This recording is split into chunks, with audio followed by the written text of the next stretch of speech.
Salam, hörmətli münsiflər heyəti və dəyərli müəllimlər.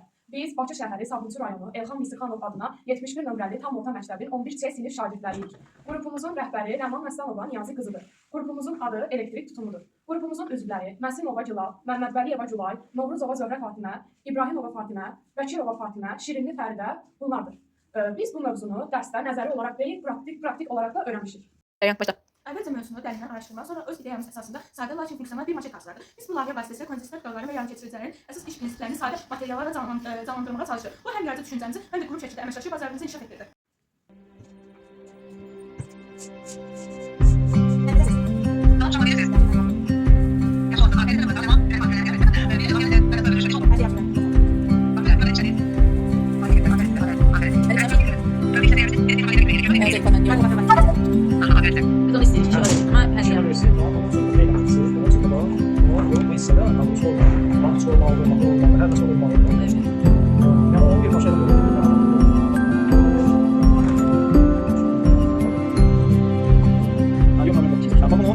İçeri giren sesi bölüsünü bu ayağı yapıyoruz. Bu ayağı ise minus boşan kimi yapıyoruz.